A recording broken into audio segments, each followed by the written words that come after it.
दोस्तों नमस्कार। मेरा नाम है अमित और आज हम एक देख रहे हैं करंट का बड़ा ही जो है ज्वलंत और गर्म मुद्दा जो अमेरिका की टैरिफ नीतियों से संबंधित है। दरअसल हम उसे थोड़ा परीक्षा की दृष्टि से समझ रहे होंगे।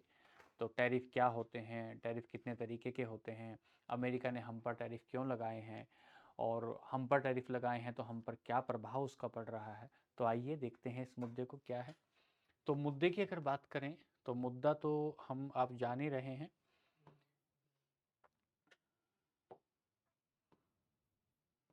अगर हम इश्यू की बात करें तो इश्यू तो है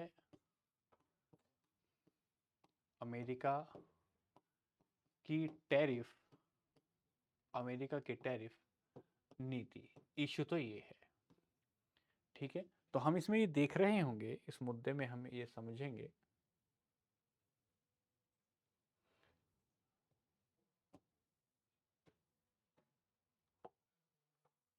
पहला हम कुछ सवालों को देख रहे होंगे।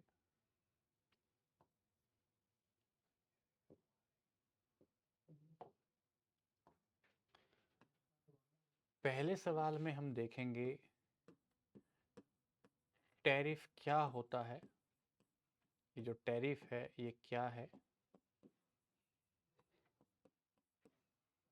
एक बात। दूसरे सवाल में हम देखेंगे कि टैरिफ के टाइप कितने होते हैं, प्रकार। उसके बाद हम देखेंगे अमेरिका के टैरिफ, अमेरिका के टैरिफ या अमेरिका की टैरिफ पॉलिसी, पॉलिसी। इसके बाद हम समझेंगे टैरिफ पॉलिसी के बाद कि अमेरिका की टैरिफ पॉलिसी की शुरुआत और उसके चरण क्या हैं, उसके फेजेस क्या हैं, ये आप देखेंगे। फिर जब आप यहाँ से बाहर निकलेंगे तो इसके भारत पर प्रभाव क्या पड़ते हैं, इसके फेजेस के बाद इसके कारण क्या हैं, क्या कारण है अमेरिका के द्वारा हम पर लगाए जाने के टैरिफ। और अगला मुद्दा हम देखेंगे इसके प्रभाव क्या है।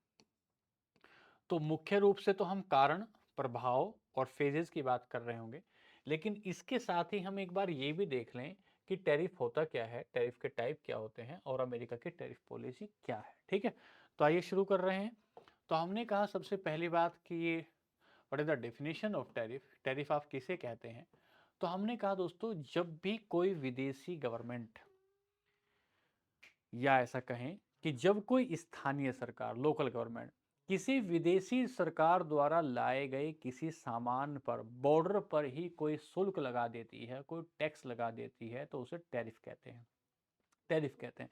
उदाहरण के तौर पर ये कोई देश ए है, ये कोई देश ए है और देश बी से कंट्री नंबर बी से कोई सामान आ रहा है और ये एक 10 रुपए की साबुन की टिक्की, 100 रुपए की साबुन की टिक्की यहाँ भेज रहा है और यहाँ इस पर टैक्स लगा दिया हमने 10% का।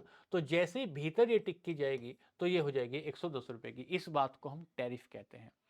तो किसी स्थानीय सरकार के द्वारा या किसी विदेशी सरकार, इसे भाषा को पलट भी ले, किसी विदेशी सरकार के द्वारा आयात किए गए सामान पर, इंपोर्ट किए गए सामान पर जब बाउंड्री पर ही देश में भीतर घुसने से पहले कोई टैक्स लगा दें तो उसे हम कहते हैं कि वह टैरिफ कहलाता है। एक बात तो ये हो गई। यहाँ से आगे निकले तो टैरिफ के प्रकार कितने हैं दोस्तों। बहुत सारे प्रकार हो सकते हैं टैरिफ के, बहुत सारे टाइप हो सकते हैं, लेकिन आप कुछ टैरिफ के प्रकार ले रहे हैं जो अखबारों की चर्चाओं का हिस्सा बने हैं। पहला, एक टैरिफ कहेंगे कि ये एंटी डंपिंग ड्यूटी है। Anti dumping duty, anti dumping duty कहें, एंटी डंपिंग टैरिफ कहें, ये क्या है। जब कोई सरकार अपने सामान जितने पैसों में बनाया, जितनी उसकी लागत आई, अगर लागत से भी कम मूल्य पर किसी दूसरे देश की सरकार में भेजे, किसी देश की बाउंड्री में अपना सामान बिकने के लिए भेजे और उससे अपने स्थानीय उद्योगों का संरक्षण करना हो किसी सरकार को, तो उसे एंटी डंपिंग ड्यूटी कहते हैं। ध्यान से समझिएगा कि ये देश ए है और ये देश बी है, इसके यहाँ चीनी को बनाने की लागत आ रही है 100 रुपए किलो, लागत आ रही है 100 रुपए किलो और इसने इसने अपने सामान को यहाँ बेचने के लिए यहाँ कहा कि मैं 70 रुपए किलो में सामान बेचूंगा, अपना 70 रुपए किलो में सामान बेचूंगा, चीनी कहाँ, देश ए में। तो इसको देखें कि जैसे ही 70 रुपए किलो की चीनी यहाँ जाएगी, तो देश ए का जो अपना स्थानीय उद्योग है, वो समाप्त हो जाएगा। क्योंकि यहाँ के लोग क्यों खरीदेंगे 100 रुपए किलो की चीनी जब इनको बाहरी देश की 70 रुपए किलो की चीनी मिल जाएगी। इससे अपने स्थानीय उद्योगों को कंज़र्व करने के लिए, इसको बचाने के लिए, संरक्षण देने के लिए इस बाउंड्री पर एक टैक्स लगा दिया जाएगा और उसे कहेंगे एंटी डंपिंग ड्यूटी। जैसे चाइना चाइना हमारे यहाँ सामान सस्ते मूल्यों पर भेजता है, खिलौने हों चाहे अन्य प्रोडक्ट हो, तो हम उससे अपने क्षेत्र के लोगों को बचाने के लिए हम एंटी डंपिंग ड्यूटी लगाते हैं। तो एक टैरिफ आपने समझा जिसे आपने एंटी डंपिंग ड्यूटी कहा। इसके अलावा दूसरा आप समझे यहीं पर एक आप देख रहे हैं कि ये एंटी डंपिंग ड्यूटी हो गया यहाँ पर, ठीक है। दूसरी आप देख रहे हैं काउंटर वेलिंग ड्यूटी। काउंटर वेलिंग ड्यूटी काउंटर वेलिंग ड्यूटी का मतलब होता है दोस्तों, जब कोई स्थानीय सरकार अपने देश के लोगों को इतनी सब्सिडी दे दे और सब्सिडी देने के बाद उनका सामान सस्ता हो जाए और वो सामान सस्ता जाके बिके कहाँ, दूसरे देश में, तो वो दूसरे देश के उद्योग को खा जाएगा, उसकी मार्केट को खा जाएगा। इससे संरक्षण करने के लिए जो वहां की सरकार एक बॉर्डर पर टैक्स लगा रही होगी उसे काउंटर वेलिंग ड्यूटी कहेंगे। इसका मतलब क्या है, इसे भी समझिए। ये सरकार ए है, ये सरकार बी है और इस सरकार में उत्पादन, किसी चीनी का उत्पादन हो रहा है 100 रुपए किलो, लागत आ रही है, लेकिन इस लागत में 40 रुपए की सब्सिडी दे दी है किसानों को किसने, सरकार ने, कि आप सिंचाई आपको फ्री में मिलेगी, उर्वरक आपको फ्री में मिलेगा, आपको कीटनाशक फ्री में मिलेंगे, पेस्टिसाइड्स।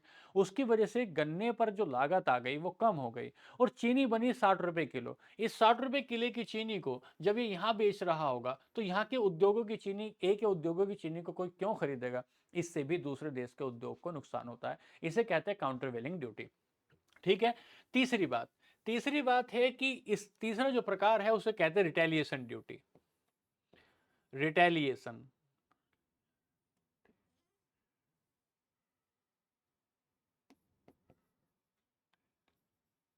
रिटेलिएशन ड्यूटी ये रिटेलिएटरी ड्यूटी। इसका मतलब क्या है, इसका मतलब क्या है कि जब एक देश की सरकार, समझिए ये ए सरकार है, ये बी सरकार है, ए सरकार की तरफ बी सरकार ने अपने कुछ प्रोडक्ट भेजे और इसने यहाँ को ड्यूटी लगा दी। इसके विरोध में जब ए सरकार ने बी सरकार के पास, बी देश के पास कुछ सामान भेजे तो इसने यहाँ ड्यूटी लगा दी। एक दूसरे की प्रतिक्रिया में, एक दूसरे के विरोध में जब ड्यूटी लगाई जाती है उसे रिटेलिएटरी ड्यूटी कहते हैं। तो हमने कहा टैरिफ क्या है कि सीमाओं पर लगाने वाले कर को हम टैरिफ कहते हैं। और ये टैरिफ कितने टाइप का हो सकता है, बहुत सारे टाइप का हो सकता है। मुख्य रूप से एंटी डंपिंग ड्यूटी है। एंटी डंपिंग का ड्यूटी का मतलब है कि अपने देश की लागत से कम कीमत पर अगर दूसरे सामान में, दूसरे देशों में भेज रहे होंगे तो उसे हम एंटी डंपिंग कहेंगे। काउंटर वेलिंग का मतलब क्या है, काउंटर वेलिंग का मतलब अपने देश की सरकारों, अपने देश के लोगों को सब्सिडी दे दी जाए और उस सब्सिडी के माध्यम से उनका पैसा, उनका जो सामान है वो सस्ता हो जाए और सस्ते सामान को बेचा जाए दूसरे देशों में। अपने देश के उद्योगों को, अपने कर्मचारियों को बचाने के लिए जो ड्यूटी लगाई जाएगी उसे हम कहेंगे काउंटरवेलिंग ड्यूटी। और रिटेलिएशन ड्यूटी है कि एक देश की सरकार जब दूसरे देश की सरकार पर ड्यूटी लगाती है तो दूसरे देश की सरकार भी बदले में प्रतिक्रियावादी नीति अपनाकर, रिएक्शनरी अप्रोच के माध्यम से रिटेलिएटरी ड्यूटी लगाती है। दूसरी बात हो गई। यहां से आगे चले तो सवाल बना कि अमेरिका की टैरिफ पॉलिसी क्यों है, अमेरिका की टैरिफ पॉलिसी क्या है।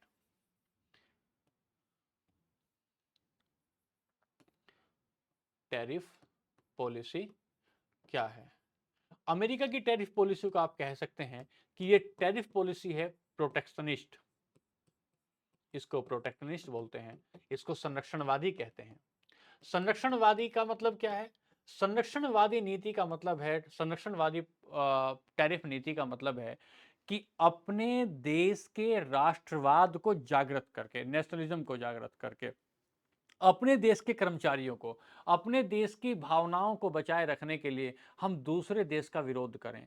दूसरे देश के हम एक तरीके से आप समझे कि जब हम कहते हैं कि हमें ग्लोबलाइज वर्ल्ड में रह रहे हैं, वैश्वीकरण के दौर में रह रहे हैं, तो सबकी सीमाएं एक दूसरे से बंद नहीं है, एक दूसरे से मिली हुई हैं।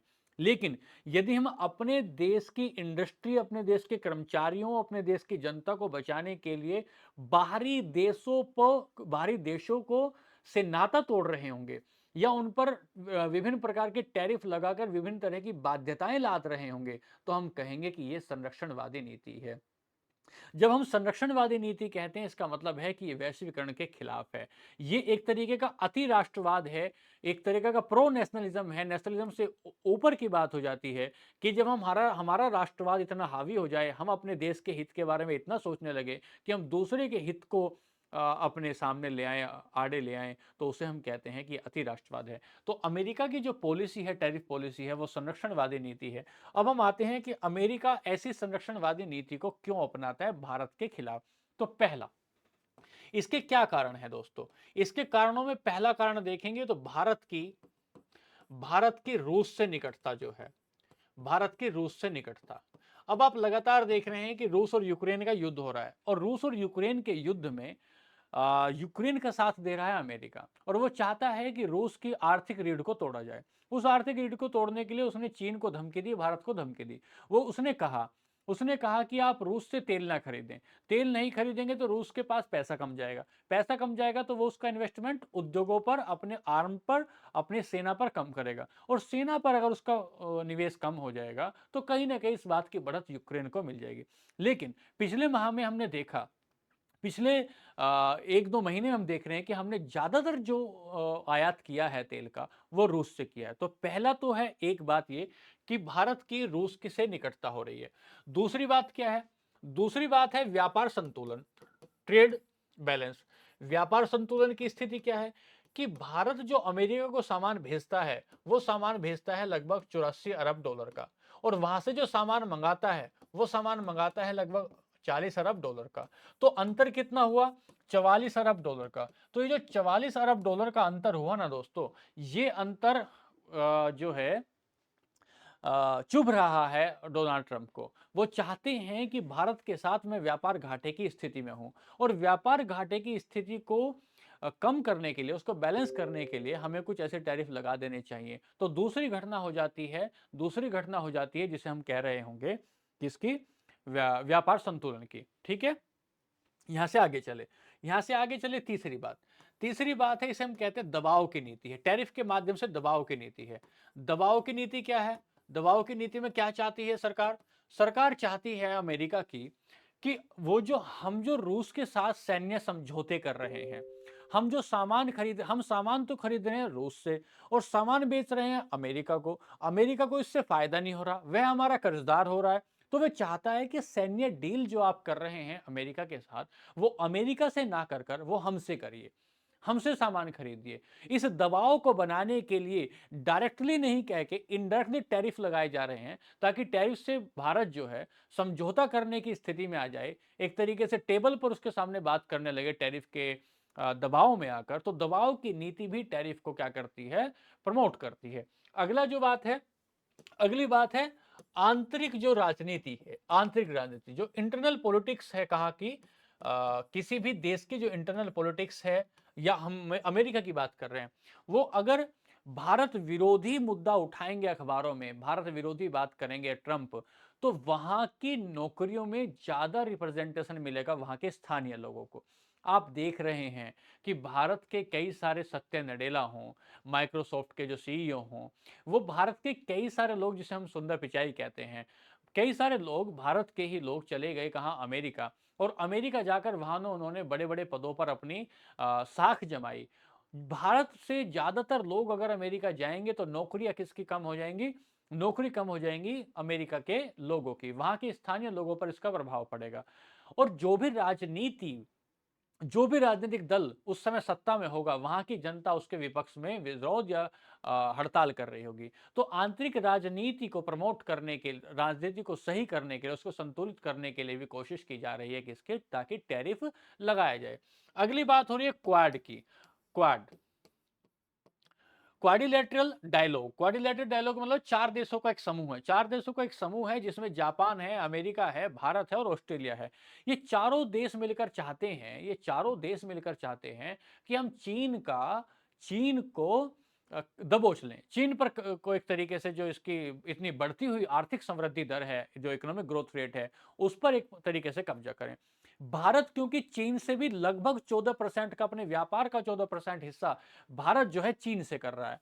तो अमेरिका ये कह रहा है कि आप क्वाड का हिस्सा होते हुए भी एक्टिवली उसका हिस्सा नहीं है, और एक्टिवली हिस्सा बनने के लिए आप क्यों उसका विरोध नहीं कर रहे हैं। हिंद महासागर में, इंडियन ओशन में जब आप हमारी बढ़त, अमेरिका की बढ़त ना बनाकर चीन की बढ़त बन रही है, व्यापार पर लगातार बांग्लादेश को उसने ऋण के जाल में ले लिया चीन ने, श्रीलंका के हम्बनटोटा द्वीप को उसने छीन लिया श्रीलंका से व्यापार देकर, तो आप उसका विरोध क्यों नहीं कर रहे हैं और क्यों हमसे व्यापार की डील नहीं कर रहे हैं। ये है क्वाड की रणनीति। तो दोस्तों, इस तरीके से आपने समझा कि ये कुछ 4-5 ऐसे कारण हैं जिन कारणों से लगातार डायरेक्टली और इनडायरेक्टली अमेरिका हम पर टैरिफ लगाना चाहता है। अब हम इससे अगले चरण में चलते हैं, तो हम देखेंगे कि इसके क्या ये वर्तमान का ही मुद्दा है या लगातार ऐसी कुछ घटनाएं होती रही हैं। तो जब आप घटनाओं पर जाएंगे दोस्तों, तो आपको इसके सूत्र मिलेंगे 2018 में। 2018 में जो आपका अमेरिका है, उसने हम पर, हमारा जो स्टील वहां जाता था उस पर 25% का शुल्क लगा दिया। हमारा स्टील के साथ साथ स्टील जो वहां जा रहा था उस पर 25% का शुल्क लगा दिया, और जो हमारा एल्यूमिनियम वहां जा रहा था उस पर 20% का लगभग शुल्क लगा दिया, 20% का शुल्क लगा दिया। इस शुल्क लेकर हमारा जो एमएसएमई है, हमारा जो छोटा सेक्टर है, उस सेक्टर को उस सेक्टर पर उस सेक्टर पर उसको नुकसान हुआ। नुकसान होने का मतलब क्या है? नुकसान होने का मतलब है कि जब हमारा सामान वहां पहुंच रहा होगा, हमारा सामान वहां पहुंचेगा, तो उससे दिक्कत क्या आ रही होगी? उससे समस्या ये आ रही होगी कि वहां के उद्योगों को, दोस्तों थोड़ा टेक्निकल इश्यू के कारण हमें क्लास रोकनी पड़ी थी, तो हम वहीं से कंटिन्यू कर रहे हैं। तो आपने समझा कि टैरिफ क्या होते हैं, टैरिफ के कितने प्रकार होते हैं, और जो टैरिफ अमेरिका भारत पर लगा रहा है, वो टैरिफ जो है उसके कारण क्या हैं। आपने 4-5 कारण उसमें समझे। उसके बाद अब हम देख रहे हैं कि क्या ये टैरिफ आज की ही बात है, लगातार ये बात चलती आ रही है। तो हमने कहा कि पहले अमेरिका ने जो है 2018 में हमारे ऊपर टैरिफ लगाए, दो चीजों पर हमारी टैरिफ लगाया। एक उसने स्टील पर टैरिफ लगाया, और एक उसने स्टील के साथ साथ टैरिफ लगाया हमारे ऊपर एल्यूमिनियम पर। स्टील पर उसने टैरिफ लगाया हमारे ऊपर 25%, और एल्यूमिनियम पर उसने टैरिफ लगाया 10%। दोस्तों, ये जो उसने टैरिफ लगाया ना, अभी आपने समझा रिटेलिएटरी टैरिफ जो होते हैं, मतलब दबाव, एक तरीके से प्रतिक्रिया में जो टैरिफ लगाए जाते हैं। दरअसल अमेरिका हमारे यहाँ भेज रहा था दो चीजें, एक थी बादाम और दूसरा था हमारे यहाँ वॉलनट। वॉलनट मतलब एक तरीके का एक अखरोट। तो जो अखरोट और बादाम हमारे यहाँ भेज रहा है, हमने उन पर अपने यहाँ टैरिफ लगा दिया अपनी सीमा पर, क्योंकि हम अपने जो स्थानीय किसान है ना, उनको संरक्षण देना चाहते थे। उसने कहा कि टैरिफ हटाओ। उसने डेयरी प्रोडक्ट भेजे हमारे यहाँ कि कृषि उत्पादों को मैं तुम्हारे बाजार में भेज रहा हूँ और उस पर टैरिफ हटाओ। हमने टैरिफ हटाने से मना कर दिया। इसके दबाव में उसने हमारे एल्यूमिनियम पर और हमारे स्टील पर टैरिफ लगाया। एक बात तो होगी 2018 की। फिर वो 2019 में गए। 2019 में एक व्यापार प्रणाली होती है, एक तरीका होता है जिसे जीएसपी कहते हैं। जीएसपी का मतलब होता है generalise system of preferences. Generalise system of preferences का मतलब होता है कि कुछ देश इस सिस्टम को अपनाते हैं जिसमें वो गरीब लोगों को अपने यहाँ सामान भेजने की अनुमति देते हैं, अर्थात उन पर कम टैरिफ लगाते हैं। ऐसा मान के चलिए कि अगर अमेरिका हम पर या किसी अफ्रीकी देश को इस दर्जे में डाल देता है, जीएसपी के दर्जे में डाल देता है, इस कैटेगरी में डाल देता है, तो हम कम आयात शुल्क पर, कम टैरिफ पर अपना सामान कहाँ भेज देंगे? अमेरिका में भेज देंगे। इससे फायदा क्या होगा? इससे हमारे स्थानीय उद्योगों को लाभ मिलेगा, हमारा जो एमएसएमई है, हमारा जो कर्मचारी वर्ग है, उसको लाभ मिलेगा। लेकिन 2019 में अमेरिका ने जीएसपी से हमें बाहर निकाल दिया। तो 2018 में उसने रिटेलिएटरी टैरिफ लगाए हमारे ऊपर, एल्यूमिनियम पर, स्टील पर, और 2019 में उसने हमें जीएसपी से बाहर निकाल दिया। अब आप आए 2025 में। जब आप 2025 में आए, ये अप्रैल की बात है, उस अप्रैल में उसने क्या किया? दो काम किए। पहला, एक तो बेसलाइन टैरिफ लगाया। बेसलाइन टैरिफ का मतलब है कि जितने भी देश उसको एक्सपोर्ट कर रहे होंगे ना, सब पर उसने 10% टैरिफ लगा दिया। 10% टैरिफ लगाया, उसमें हम भी शामिल थे। तो 10% टैरिफ में तो हम बेसलाइन टैरिफ के भीतर आ गए। और दूसरा दूसरा उसने 26% टैरिफ लगाया हमारे ऊपर, जो कंट्री स्पेसिफिक था। कंट्री स्पेसिफिक का मतलब था कि जो हमारे ऊपर ही लग रहा था। और ये जो उसने 26% लगाया ना हमारे ऊपर, इसको उसने हमें 90 दिन का टाइम दिया। 90 दिन का समय दिया कि अगर 90 दिन के भीतर आप हमसे बात करने का या उस तरह का दबाव में नहीं आते हैं, तो मैं इसे 1 अगस्त से चालू कर दूँगा। क्योंकि कल था 1 अगस्त, तो अखबारों में भर-भर के इसकी खबरें आई। कल हमारे ऊपर 26% की जगह 25% ही टैरिफ लगा दिया गया। तो हम ये देख रहे हैं कि ये जो टैरिफ लगाने की प्रक्रिया है, केवल आज की ही शुरू नहीं हुई है। ये 10% का टैरिफ सभी देशों पर लगाया गया, 26% का टैरिफ हम पर लगाया गया। अब अगर हम इस टैरिफ के प्रभाव देखें, इस टैरिफ के भारत पर प्रभाव देखें, तो देखो ध्यान से समझना दोस्तों, प्यार से समझना। क्या समझेंगे? कि देखो, ये अमेरिका है। इस अमेरिका पर जैसे हम गए तो हमारे ऊपर लगा 25% टैरिफ, 25% टैरिफ। जैसे ही चीन चीन गया, चीन के ऊपर लगा 30% टैरिफ। और जैसे ही बांग्लादेश अपना सामान लेके यहाँ गया, उसके ऊपर लगा 35% टैरिफ। तो पहली बात समझो, हमारा सामान 100 रुपए का अमेरिका में जाके बिकेगा 125 का। अमेरिका में जाकर चीन का सामान बिकेगा 130 का, और एक बांग्लादेश का सामान बिकेगा 135 का। तो हम चीन से के सामान से तो compete वहां नहीं कर सकते। जब वहां का कोई कंज्यूमर, कोई उपभोक्ता, कोई कस्टमर एक हाथ में एक कप, मान लीजिए एक कप खरीदना चाहता है, एक कप है 125 का, एक कप है 130 का, एक पे लिखा है मेड इन चाइना, एक पे लिखा है मेड इन इंडिया, तो बहुत ज्यादा फर्क तो नहीं रहा 5 रुपए का। क्योंकि अमेरिका का इंडस्ट्रियलाइजेशन हमसे बहुत ज्यादा आगे है और वो बल्क में सामान बनाता है, तो उसकी लागत तो कम हो जाएगी। उसकी लागत कम हो जाएगी, तो वो अपना सामान का रेट कम कर देगा। सामान का रेट कम कर देगा तो 25%, 30% टैरिफ लगने के बाद भी अगर उसने अपनी लागत को कम कर दिया जाए, तो उसका सामान आ जाएगा 125 पर, उसका सामान आ जाएगा 120 पर। तो उसे तो हम कंपीट नहीं कर पाए। उसे कंपीट नहीं कर पाए, तो वो तो हम उस जो वहां का रोजगार करने वाला आदमी होगा, वहां का सामान खरीदने वाला आदमी होगा, वो हमारे सामान को नहीं खरीदेगा, एक बात। और दूसरी बात, ये इस पर लगा हुआ 130 135% टैरिफ, इसका सामान हो जाएगा 135 रुपए का वहां जाकर। तो बांग्लादेश जो सामान बनाता है ना, वो सामान बनाता है कपड़े, फुटवियर, जो इस तरह का जो रेडीमेड सामान है। तो हम बांग्लादेश का सामान महंगा हो जाएगा हमारी तुलना में, तो यहां हम बच जाएंगे। तो पहली बात निकल कर क्या आती है? पहली निकल कर आती है कि आपका सामान अमेरिका के बाजारों में महंगा हो जाएगा, जिसकी वजह से जिसकी वजह से हमारा सामान ज़्यादा नहीं बिक पाएगा, हमारा एक्सपोर्ट कम हो जाएगा। और यदि हमारा एक्सपोर्ट कम होता है, तो जो हमारी आर्थिक समृद्धि दर है, इकोनॉमिक ग्रोथ रेट है, वह कम हो जाएगी। और अगर हमारी इकोनॉमिक ग्रोथ रेट कम हो जाती है, इकोनॉमिक ग्रोथ रेट कम हो जाती है, तो उसका प्रभाव पूरे की पूरी अर्थव्यवस्था पर पड़ता है, किसी एक सेक्टर पर उसका प्रभाव नहीं पड़ता है। पहली बात। अगर हमारा एक्सपोर्ट कम होता है, तो हमारे इंडस्ट्री में जो कर्मचारी काम कर रहे हैं वो करेंगे क्या? क्योंकि एक्सपोर्ट अगर कम होता है तो वो सामानों को कम बनाएंगे। सामानों को कम बनाएंगे तो नौकरियों की जरूरत कम पड़ेगी। नौकरियों की जरूरत कम पड़ेगी तो लोगों को नौकरियों से निकाला भी जा सकता है। लोगों को नौकरियों से निकालेंगे तो वो बेरोजगार हो जाएंगे। और बेरोजगारी जैसे ही आएगी किसी समाज में, उनकी क्रय शक्ति, परचेजिंग पावर, जो क्रय क्षमता होगी वो कम हो जाएगी। और अगर क्रय क्षमता कम हो जाएगी किसी भी व्यक्ति की, तो बाजारों से सामान नहीं खरीदेगा, और बाजारों से सामान नहीं खरीदेगा तो मंदी की स्थिति आने की संभावना एक चेन है पूरी, मंदी की स्थिति आने की संभावना हो जाती है। दूसरी बात। तीसरी बात ये कही जा रही है कि अगर ये एक्सपोर्ट हमारा नहीं जा रहा है, तो हमारा जो घरेलू उद्योग है, उस घरेलू उद्योग में अधिकतर चीजें जो हम भेज रहे हैं, वो लेदर भेज रहे हैं, कपड़े भेज रहे हैं, छोटे छोटे चमड़े के सामान भेज रहे हैं, जो हमारा एमएसएमई छोटे उद्योग बना रहे हैं। अगर छोटे उद्योगों का सामान वहां नहीं बिकेगा, तो इनकी रीढ़ टूट जाएगी। इनकी रीढ़ टूटेगी। इनमें काम करने वाली हैं अधिकतर महिलाएं, क्योंकि उसमें भार नहीं उठाना पड़ता। एक बटुआ बनाना है, एक पर्स बनाना है, कोई लेदर की बेल्ट बनानी है, तो उसमें भार ना उठाने की वजह से बैठ के 8 घंटे काम करना है। तो अधिकतर लेदर की जो फैक्ट्री कानपुर में है, धारावी में है, उनमें महिलाएं काम करती है। तो इस चीज का एक इनडायरेक्टली जो इम्पैक्ट पड़ रहा होगा, वो महिलाओं पर पड़ रहा होगा, क्योंकि सामान नहीं बिकेगा। जो उसको उद्योगपति होगा, वो उसके पास पैसा नहीं आएगा, पैसा नहीं आएगा तो पेमेंट डिले हो जाएगी, पेमेंट डिले हो जाएगी तो कहीं ना कहीं महिलाओं के खर्चों पर, उनकी जो इकोनॉमिक पावर है, उनकी जो स्वामित्व का मामला है, उस पर कहीं ना कहीं प्रभाव पड़ रहा होगा। हालांकि इन सारे प्रभावों के